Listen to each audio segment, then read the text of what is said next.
ఏ చేత్తో అయితే పరాయి స్త్రీని చూడొద్దురా అని రాశాడో అదే చేత్తో పసుబొట్టు కట్టించేసిందండి. ఏ చేత్తో అయితే మద్యపానం తాగొద్దు, మంత దృష్టి కలుగ చేస్తుంది, దానికి దూరంగా జరగండి అని రాశాడో అదే చేత్తో మందు పిచ్చోని చేసినట్టు. చివరికి మందు తాగంటే ముద్ద కూడా దిగేది కాదు సొలొమోనుకి. ప్రసంగి గ్రంథం 2వ అధ్యాయం అండి, ఎలా అయిపోయాడో చూడండి. ముసలి వయసుకు వచ్చేటమ్మనికి మందు పిచ్చి పట్టి మందు ఎక్కందే, కనీసం ఆ రోజు బతుకు జీవుడా అంటూ బతుకు సాగించలేని పరిస్థితికి వచ్చేసాడు. ప్రసంగి 2:3 ముగించుకుందాం. నా మనస్సు ఇంకను జ్ఞానము అనుసరించుచుండగా ఆకాశము కింద తాము బతుకు కాలమంతయు మనుషులు ఏమి చేసి మీరు అనుభవింతురో చూడవలనని తలచి నా దేహమును ద్రాక్షారసము చేత సంతోషపరుచుకొందుననియు. దేని చేతట?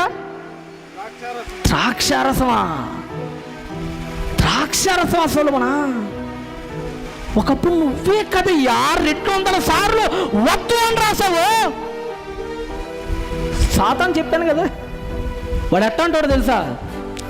నువ్వు ఏ విషయంలో బిగబట్టుకొని కూర్చుంటావో నీ మెడలు వంచి ముంచుతాడు సంతాప సందర్భంలో. సుఖం అనేది ఒక శిఖరం అనుకుంటే ఆ శిఖరపు అంచుకు తీసుకెళ్ళిందండి సొలొమోన్ని. మందా? ఎంజాయ్. అమ్మాయా? ఎంజాయ్. డబ్బా? ఎంజాయ్. జ్ఞానమా? ఎంజాయ్. ఏది కావాలంటే అది చేయి. ఒక్కటి మాత్రం చేయకు, నీ దేవుడికి మాత్రం భయభక్తులతో ఉండకు. అదొక్కటి చాలు. ఒక కుటుంబం కూలిపోవాలంటే 2 ఉంటే చాలండి ఆ మగాడికి.